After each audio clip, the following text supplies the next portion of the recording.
Bonjour, je suis Sophie. Aujourd'hui, je vais vous lire l'histoire de Chloé, qui s'intitule ainsi « Je démissionne ». Tu vas subvenir à nos besoins, à mes enfants et à moi, a dit ma sœur. J'ai dit non et j'ai déménagé dans une autre région. Un mois plus tard, maman a écrit « Reviens ou nous te renierons ». Alors, j'ai coupé tout soutien financier et je les ai regardés paniquer.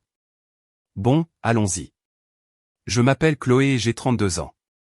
Je travaillais comme représentante commerciale pour une grande société de négoce et je gagnais un salaire correct, assez pour obtenir un prêt immobilier pour une petite maison que j'adorais. Elle n'était pas immense ni rien de ce genre, mais elle était à moi et dans un très bon quartier. J'avais mes parents, bien sûr, et une sœur aînée nommée Carole, qui avait 35 ans. Carole venait de divorcer de son mari quelques mois auparavant et avait 2 enfants, mes neveux, Jules et Thomas, âgés de 8 et 10 ans. Même si Carole travaillait, elle gagnait à peine assez pour couvrir son loyer et ses dépenses, alors je l'aidais financièrement assez régulièrement. Je veux dire, qu'est-ce que j'étais censé faire d'autre? Elle était en difficulté. Mais franchement, ça avait été le schéma de toute ma vie. Mes parents ont toujours favorisé Carole parce qu'elle était l'aînée. Quand nous étions enfants et que j'étais très bonne en maths, ils me faisaient faire les devoirs de Carole à sa place au lieu de la forcer à les apprendre elle-même. Quand Carole a voulu prendre des leçons de piano, je voulais en prendre aussi. Ils ont dit que nous ne pouvions en payer qu'une et les lui ont donné. Quand j'obtenais d'excellentes notes et que Carole avait des notes médiocres, mes parents me disaient que je devais aider Carole à étudier davantage au lieu de me féliciter. Quand Carole a eu 16 ans, mes parents lui ont acheté une voiture. Quand j'ai eu 16 ans, ils ont dit que je pouvais la partager avec elle, mais elle était vraiment à elle. Quand nous avons toutes les deux postulé à l'université, ils ont payé l'intégralité des frais de scolarité de Carole mais m'ont dit que je devrais contracter des prêts parce que Carole avait besoin de plus d'aide. La liste était interminable. Alors, quand mon téléphone a sonné ce mardi matin et que j'ai vu le nom de Carole, j'ai supposé qu'elle avait encore besoin d'argent. Mais quand j'ai répondu, sa voix était différente. Heureuse. Vraiment heureuse. Chloé, devine quoi? J'ai démissionné, a dit Carole, pratiquement en chantant les mots. J'ai failli laisser tomber mon café. Tu as fait quoi? Carole, de quoi parles-tu? J'ai démissionné. Je suis entré directement dans le bureau de mon manager ce matin et je lui ai dit que c'était fini. Pas de préavis de 2 semaines. Rien. Je suis libre. Mon estomac s'est noué. Carole, comment vas-tu payer le loyer? Comment vas-tu nourrir Jules et Thomas?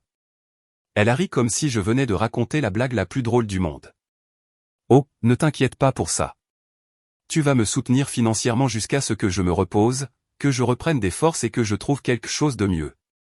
J'ai regardé mon téléphone comme s'il était cassé. Je suis désolé, quoi? Je vais faire quoi, au juste? Allez, Chloé. J'ai travaillé sans arrêt depuis le divorce. Je suis épuisé. Je mérite une pause. Tu gagnes bien ta vie. Tu peux couvrir mes dépenses pendant un certain temps. Juste le temps que je trouve une solution. Carole, je ne vais pas te soutenir. C'est insensé. Tu as 2 enfants et des responsabilités. Sa voix a pris cette intonation tranchante qu'elle avait toujours quand elle n'obtenait pas ce qu'elle voulait. Eh bien, si tu ne veux pas m'aider de plein gré, j'appellerai simplement papa et maman. Ils te feront faire ce qu'il faut. Et puis elle m'a raccroché au nez. Je suis restée assise, mon téléphone à la main, ressentant cette nausée familière dans mon estomac, la même que j'avais quand j'étais enfant et que Carole menaçait de me dénoncer si je ne faisais pas ce qu'elle voulait. C'est ce qu'elle faisait toujours quand elle voulait quelque chose, courir voir papa et maman pour me faire céder. Environ 30 minutes plus tard, mon téléphone a de nouveau sonné. Maman. Chloé Marie Martin. Qu'est-ce qui ne va pas chez toi? La voix de maman était déjà à plein volume avant même que je dise bonjour. Salut, maman. De quoi parles-tu? Ne fais pas l'innocente avec moi. Carole m'a appelé en pleurant. Elle a dit que tu as refusé de l'aider au moment où elle en a le plus besoin. Comment peux-tu être si égoïste? Maman, Carole a quitté son travail sans en avoir un autre de prévu. Elle s'attend à ce que je paie toutes ses factures pendant qu'elle prend des vacances. Ce n'est pas raisonnable. Elle ne prend pas de vacances. Elle a traversé un divorce terrible et elle a besoin de temps pour se remettre. Tu as un bon travail et une maison. Le moins que tu puisses faire, c'est d'aider ta sœur. L'aider? Oui. La soutenir complètement alors qu'elle choisit de ne pas travailler. Non. Eh bien, c'est dommage parce que nous avons déjà décidé. Carole et les garçons emménagent avec toi. Tu as cette grande chambre à l'étage. Ils peuvent y rester. J'ai eu l'impression que quelqu'un m'avait donné un coup de poing dans la poitrine. Ils font quoi? Maman, personne ne m'a demandé mon avis. Nous ne te le demandons pas, Chloé. Nous te l'ordonnons. Carole a besoin d'un endroit où rester, et tu as la place. C'est ma maison, maman. La maison pour laquelle je paie le prêt immobilier. La famille s'entraide, Chloé. Carole ferait la même chose pour toi. Non, elle ne le ferait pas. Carole n'avait jamais rien fait pour moi qu'elle n'était pas obligée de faire. Mais je savais qu'il était inutile de discuter avec maman quand elle avait déjà pris sa décision. Puis papa a pris le téléphone. Chloé, tu dois vider cette chambre. Les garçons auront besoin de place pour leurs affaires. Papa, je ne veux personne qui vive dans ma maison. C'est bien dommage. Carole est ta sœur et ce sont tes neveux. Arrête d'être si sacrément égoïste. Après qu'ils ont raccroché, je suis restée assise dans ma voiture sur le parking du travail et j'ai essayé de ne pas pleurer. Ça avait toujours été exactement comme ça. Carole faisait tout ce qu'elle voulait, et on attendait de moi que je gère les conséquences. Elle a quitté son travail sur un coup de tête, et c'est devenu en quelque sorte mon problème à résoudre. C'est là que je me suis souvenu de quelque chose. 4 mois plus tôt, mon patron m'avait offert une mutation au bureau de notre entreprise dans la région voisine. J'avais refusé parce que je venais d'acheter ma maison et que je ne voulais pas déménager. Mais si ce poste était encore disponible? Je suis retourné au bureau et j'ai frappé à la porte de mon patron. « Salut, Thierry, tu te souviens de l'offre que tu m'as faite de muter au bureau de Lyon? Ce poste est-il toujours disponible? » Il l'est. Pourquoi, ça t'intéresse maintenant? Très intéressé. Quand pourrais-je commencer? Thierry s'est penché en arrière dans son fauteuil et a souri. Bon sang, Chloé, tu pourrais commencer la semaine prochaine si tu le voulais. J'ai gardé ce poste en espérant que tu changes d'avis. Alors, oui. Je veux être muté. D'accord, alors. Je vais passer les appels. Tu peux commencer lundi si ça te convient. Dès que j'ai quitté le bureau de Thierry, j'ai appelé mon ami Michel, qui travaillait dans l'immobilier. Michel, j'ai besoin d'un service. Peux-tu trouver des locataires pour ma maison? Des bons, qui paieront à temps et prendront soin de l'endroit. Bien sûr, mais pourquoi? Tu viens d'acheter cette maison. C'est une longue histoire, mais je dois déménager rapidement. Jean, cette semaine. Je vais voir ce que je peux faire. J'ai passé le reste de la journée à faire des listes et des plans. Si ma famille pensait qu'elle pouvait simplement m'écraser et prendre des décisions sur ma vie sans même me le demander, elle se trompait lourdement. J'ai agi vite. Très vite. Je savais que mes parents et Carole pourraient débarquer chez moi n'importe quel jour avec des valises et s'attendre à ce que je me laisse faire et que je les laisse prendre le contrôle de ma vie. J'avais donc exactement une semaine pour partir. Je me suis déclaré malade pour le reste de la semaine et j'ai passé chaque heure éveillée à faire mes cartons. Je n'ai gardé que ce dont j'avais absolument besoin, des vêtements, des documents importants, mon ordinateur portable et quelques objets personnels. Tout le reste est allé dans un garde-meuble ou est resté dans la maison pour les locataires. Michel m'a vraiment rendu un fier service. Le jeudi, il avait trouvé un couple marié avec un enfant qui cherchait une maison à louer dans mon quartier. Ils semblaient assez sympathiques quand je les ai rencontrés. Le mari travaillait dans l'informatique, la femme était enseignante et leur fille avait environ 7 ans. Ils pouvaient emménager immédiatement et étaient prêts à payer le premier et le dernier mois de loyer d'avance. J'ai signé le contrat de location avec eux le vendredi matin. Ils viraient le loyer directement sur mon compte bancaire chaque mois. C'était surréaliste de louer la maison pour laquelle j'avais tant travaillé, mais je savais que c'était la bonne décision. Le vendredi après-midi, je chargeais ma voiture avec le reste de mes affaires. J'avais déjà expédié des cartons à Lyon et trouvé un appartement décent en ligne que je pouvais louer au mois. Le samedi matin, j'ai conduit jusqu'à Lyon et j'ai commencé mon nouveau travail le lundi. Le bureau était plus petit que celui de ma ville d'origine, mais les gens semblaient gentils et le travail était essentiellement le même. Thierry m'avait fait une excellente recommandation, donc mon nouveau patron était heureux de m'avoir. J'ai passé le mardi à installer mon nouvel appartement, juste les bases comme les courses et la connexion Internet. C'était étrange d'être dans une région complètement différente, mais aussi un peu libérateur.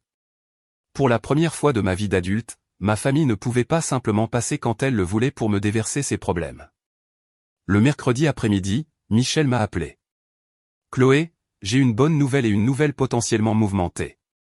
Commence par la bonne nouvelle. Tes locataires sont installés.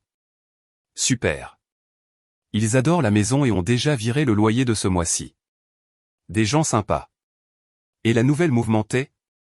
Eh bien, hier après-midi, une femme s'est présentée à ta maison avec 2 enfants et ce qui ressemblait à la moitié d'un camion de déménagement rempli d'affaires. Elle a commencé à marteler la porte, exigeant d'entrer. Mon estomac s'est noué, même si je m'y attendais. Laisse-moi deviner, ma sœur Carole. Je suppose. Les locataires m'ont appelé parce qu'ils ne savaient pas quoi faire. Cette femme criait que c'était la maison de sa sœur et qu'elle avait tout à fait le droit d'y vivre. Les locataires ont expliqué qu'ils louaient auprès de toi et que tu avais déménagé, mais elle n'a rien voulu entendre. Que s'est-il passé? Finalement, un couple plus âgé est arrivé aussi. Je suppose que ce sont tes parents. Ils ont tous eu une grosse dispute sur ta pelouse. Les voisins commençaient à sortir pour regarder. Finalement, ils sont partis, mais ils ont noté mon numéro sur le panneau de location. J'ai ri. J'avais redouté cette confrontation, mais maintenant qu'elle se produisait, cela semblait presque drôle. Ils avaient fait tout ce chemin jusqu'à ma maison en s'attendant à emménager et avaient trouvé des étrangers y vivant. Est-ce qu'ils t'ont appelé? Oh, oui. La femme plus âgée, ta mère, m'a appelé environ 1 heure plus tard, exigeant de savoir où tu étais parti. Je lui ai dit que je ne pouvais pas donner cette information, mais elle a continué à crier que je devais le lui dire parce que tu étais sa fille et qu'elle avait le droit de savoir. Cette nuit-là, les appels ont commencé. D'abord, maman a essayé de m'appeler. J'ai vu son nom sur mon téléphone et j'ai laissé l'appel aller sur la messagerie vocale. Puis papa a appelé. Puis Carole a appelé. Je les ai tous ignorés. Ensuite, les textos ont commencé à arriver. Maman, Chloé, appelle-moi tout de suite. Nous sommes allés chez toi et des étrangers y vivent. Où es-tu? Papa, c'est ridicule, Chloé. Rappelle-nous immédiatement. Carole, je n'arrive pas à croire que tu m'aies fait ça. Je n'ai nulle part où vivre et tu as simplement disparu. J'ai mis mon téléphone en silencieux et je suis allé me coucher. Le lendemain matin, j'avais 12 appels manqués et 23 messages textes. Je les ai parcourus en buvant mon café. Carole, le locataire a dit que tu avais déménagé quelque part mais n'a pas voulu dire où. C'est tellement tordu. Maman, tu ferais mieux de t'expliquer tout de suite, jeune fille. Papa, tu ne peux pas simplement fuir tes responsabilités. Carole, Jules et Thomas demandent où est partie tante Chloé. Qu'est-ce que je suis censé leur dire? J'ai finalement décidé de répondre, mais seulement à maman. J'ai envoyé un simple texto, j'ai déménagé. Arrêtez de me chercher. Quelques heures ont passé, et j'ai pensé que ce serait peut-être la fin. Mais ce soir-là, maman a répondu par texto, si tu ne rentres pas à la maison tout de suite pour laisser Carole vivre avec toi, nous te renions. Tu n'es plus notre fille. J'ai fixé ce message pendant un long moment. Une partie de moi était blessée, même si je m'attendais à quelque chose comme ça, mais surtout, je me sentais soulagé. S'ils voulaient me renier parce que je ne les laissais pas contrôler ma vie, alors soit. J'ai répondu par texto, allez-y. Les jours suivants ont été calmes. Pas d'appel, pas de texto. J'ai commencé à penser qu'ils avaient peut-être vraiment abandonné. Mais ensuite, Carole a publié quelque chose sur Facebook qui m'a fait réaliser que c'était loin d'être terminé. Sa publication disait, eh bien, je suppose que je sais où j'en suis avec certaines personnes. J'ai quitté mon travail parce que j'étais épuisé et que j'avais besoin de temps pour me remettre de mon divorce, et ma propre sœur a refusé de m'aider. Maintenant, je n'ai aucun revenu et nulle part où vivre avec mes 2 jeunes enfants. Beau système de soutien familial, n'est-ce pas? Je suppose que l'argent est plus important que la famille pour certaines personnes. Les commentaires ont commencé à affluer presque immédiatement. Les amis de Carole s'en sont donnés à cœur joie, oh mon Dieu, Carole, c'est horrible. Ta sœur a l'air incroyablement égoïste. La famille devrait toujours passer en premier, je suis désolé que tu traverses ça. Certaines personnes oublient d'où elles viennent. Même maman a aimé cette publication. C'était désagréable. Mais ensuite, certains de nos parents ont également commencé à commenter, et ils n'étaient pas tous du côté de Carole. Notre cousine Léa a écrit « Attends, n'as-tu pas quitté ton travail sans en avoir un autre de prévu? Et ne reçois-tu pas une pension alimentaire pour les garçons ?» L'oncle Marc a commenté « Carole, tu as choisi de quitter ton travail. Ce n'est pas la responsabilité de Chloé de régler ça. » Tante Anne a ajouté « Je vous aime toutes les deux, mais Chloé ne devrait pas avoir à te soutenir indéfiniment juste parce que tu as décidé de faire une pause dans ton travail. » Les commentaires sont devenus assez vifs. Les amis de Carole continuaient de la défendre, mais de plus en plus de parents soulignaient qu'elle s'était mise elle-même dans cette situation. Elle recevait une pension alimentaire de son ex-mari pour Jules et Thomas, donc ce n'était pas comme si les enfants allaient mourir de faim. Ce soir-là, j'étais assise dans mon nouvel appartement, pensant à tout ce qui s'était passé. C'est là que je me suis souvenu de quelque chose d'important. Environ 6 mois plus tôt, mes parents m'avaient appelé pour des problèmes d'argent. L'entreprise de papa avait licencié un tas de gens et réduit ses heures à temps partiel. Maman travaillait dans un grand magasin mais ne gagnait pas beaucoup. Ils avaient du mal à payer leur prêt immobilier et m'avaient demandé si je pouvais les aider temporairement. En bonne fille, j'avais mis en place un virement automatique pour leur envoyer 750 € chaque mois pour les aider à couvrir leur mensualité de prêt. Je le faisais depuis des mois sans vraiment y penser. Mais maintenant que maman m'avait littéralement dit qu'il me reniait et que Carole avait publié cette accusation, je me suis dit que je ne devais rien à des étrangers. J'ai ouvert mon application bancaire et j'ai annulé le virement automatique. Puis j'ai pris une capture d'écran de la confirmation d'annulation et je l'ai envoyée à mes 2 parents avec un message simple, « Puisque vous m'avez renié, je ne paierai plus l'hypothèque d'étranger. » Mon téléphone a sonné environ 3 minutes plus tard. Maman. Cette fois, j'ai répondu. « Chloé, qu'est-ce que tu viens de faire ?» Maman criait si fort que j'ai dû éloigner le téléphone de mon oreille. « Tu ne peux pas nous faire ça. Nous avons besoin de cet argent. Sans lui, nous ne pouvons pas payer notre mensualité de prêt. On dirait que c'est votre problème, maman. » Je l'ai entendu se mettre à pleurer. « Chloé, s'il te plaît. Carole et les garçons vivent avec nous maintenant parce qu'elle n'a nulle part où aller. Nous n'avons pas les moyens de les nourrir et de payer le prêt sans ton aide. Alors peut-être que Carole devrait se trouver un travail. Elle se remet encore de son divorce. Elle a besoin de temps. Elle a besoin de revenus. Elle a 2 enfants à nourrir. Ton père ne travaille qu'à temps partiel maintenant. Ce n'est pas assez. Alors peut-être que papa devrait trouver un travail à temps plein ou un deuxième travail, comme le font les gens normaux quand ils ont des problèmes d'argent. » Maman pleurait plus fort maintenant. « Comment peux-tu être si cruel ? Tout est de ta faute. Si seulement tu avais laissé Carole rester avec toi comme nous l'avions prévu, rien de tout cela ne serait arrivé. » Ma faute ? Carole a quitté son travail sans en avoir un autre de prévu. Ce n'est la faute de personne d'autre que la sienne. Et vous avez décidé de la soutenir au lieu de lui dire d'être responsable. C'est votre choix. C'est la famille. Moi aussi. Mais ça ne vous a pas empêché de me renier quand je ne voulais pas faire ce que vous vouliez. On ne le pensait pas. Trop tard, maman. Vous avez fait votre choix. J'ai raccroché et j'ai éteint mon téléphone. Je tremblais un peu, mais je ressentais aussi quelque chose que je n'avais pas ressenti depuis des années, la liberté. Pour la première fois de ma vie d'adulte, j'avais tenu tête à ma famille et dit non. Les 2 semaines suivantes ont été d'un calme absolu. Je me suis plongé dans le travail et j'ai commencé à explorer Lyon. C'était en fait une ville plutôt cool. Je gagnais bien ma vie, et je recevais en plus des revenus locatifs de ma maison. Financièrement, je m'en sortais mieux que jamais. Puis Thierry, mon ancien patron, m'a appelé. « Chloé, je dois te parler de quelque chose de bizarre qui s'est passé aujourd'hui. Ta mère est venue à mon bureau et a exigé de me voir. Elle a dit que je devais te forcer à envoyer de l'argent à ta famille. » Oh mon Dieu! Qu'a-t-elle dit exactement? Elle a dit que tu étais irresponsable et égoïste et qu'en tant que ton patron, je devais soit te convaincre de leur envoyer de l'argent, soit simplement le prélever directement sur ton salaire et le lui envoyer. Je suis mortifié. Thierry, je suis tellement désolé. Je n'avais aucune idée qu'elle ferait une chose pareille. Et, ne t'inquiète pas. Je lui ai dit que ce que tu fais de ton argent ne me regarde pas et ne regarde pas l'entreprise. Je lui ai aussi dit que ce qu'elle suggérait ressemblait à du vol. Comment a-t-elle réagi à ça? Elle s'est mise à pleurer et à dire que sa famille allait perdre sa maison. Ça m'a fait de la peine pour elle, mais je ne peux rien faire. Je voulais juste te prévenir au cas où elle essaierait autre chose. Après que Thierry a raccroché, je suis restée assise, le cœur au bord des lèvres. Maman était réellement allée à mon ancien lieu de travail et avait essayé de convaincre mon patron de voler de l'argent sur mon salaire. C'était un nouveau niveau de bassesse, même pour elle.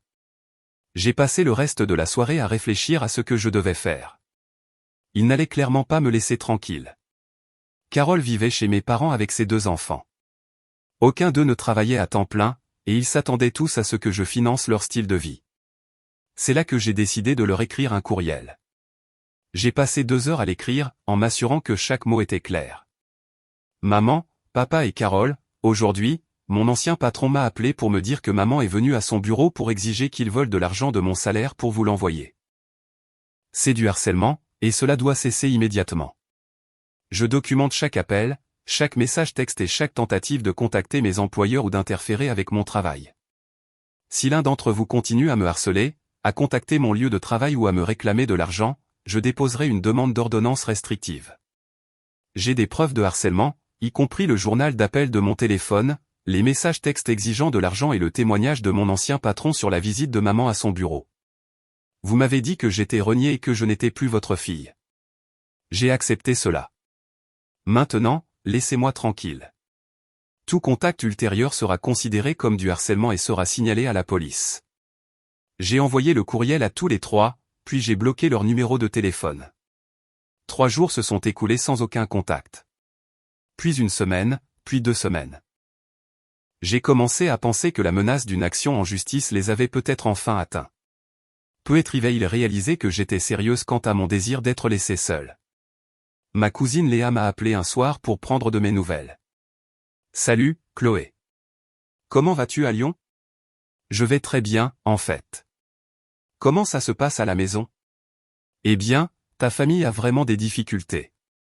Ton père a dû prendre un 2e emploi à temps partiel dans une épicerie, et Carole a recommencé à travailler.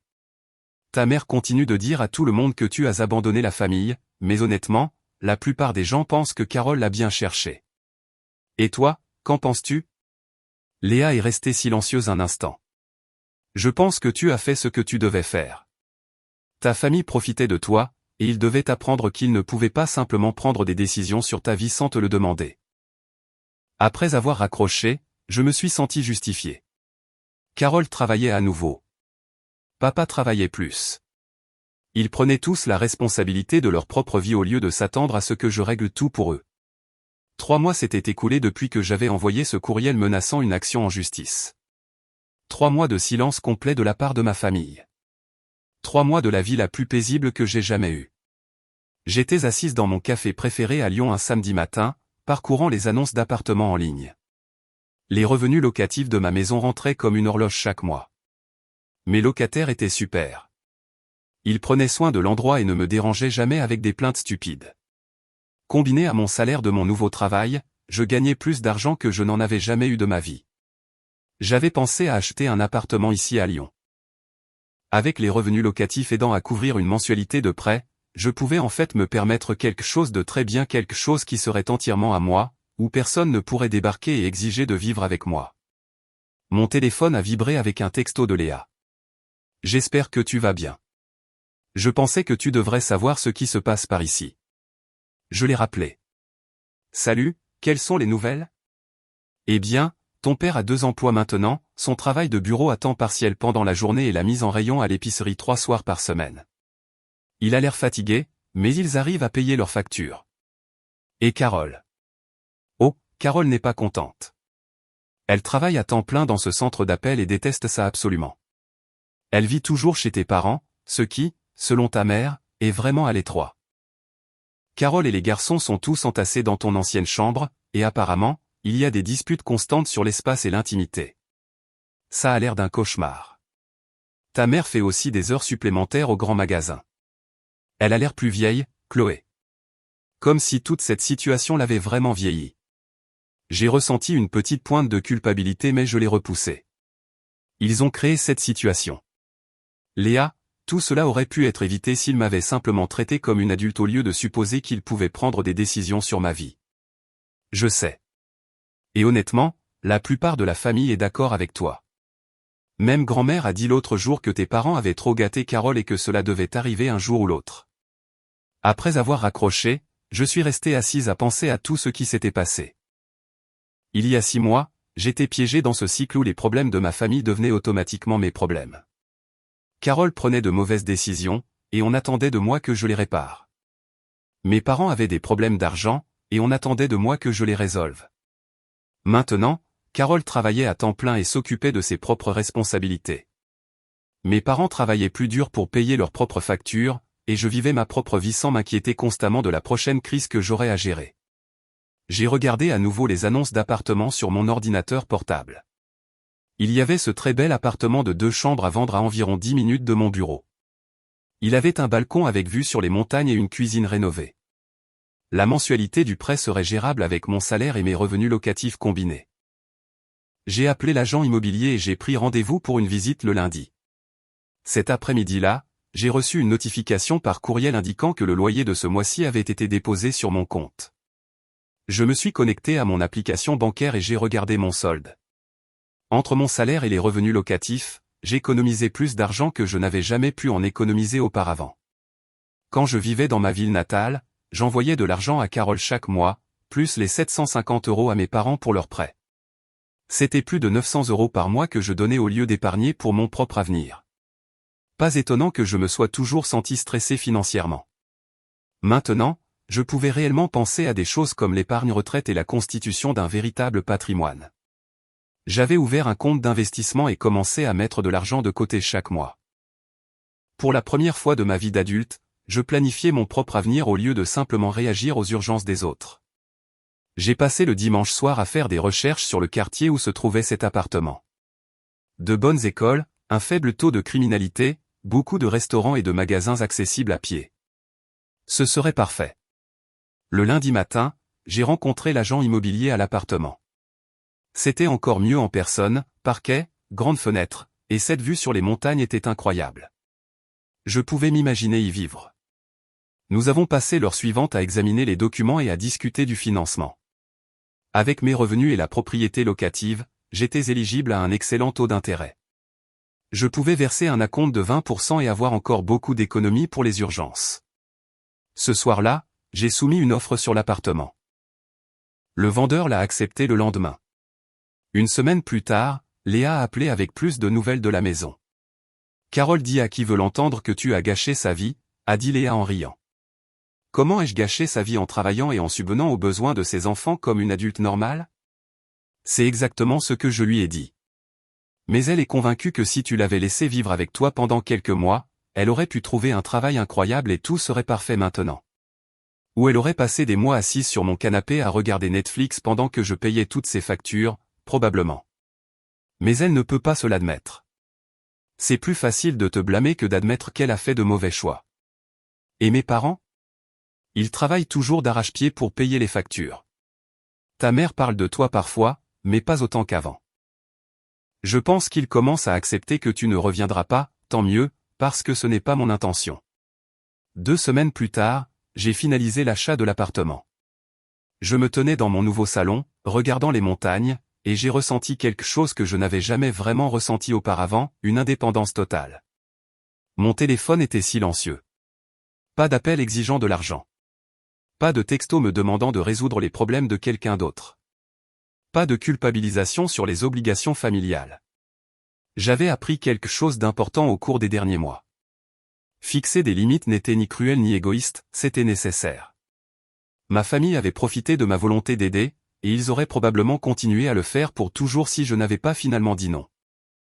Maintenant, Carole travaillait et payait ses propres dépenses, mes parents géraient leurs propres problèmes financiers, et je construisais une vie qui était réellement la mienne.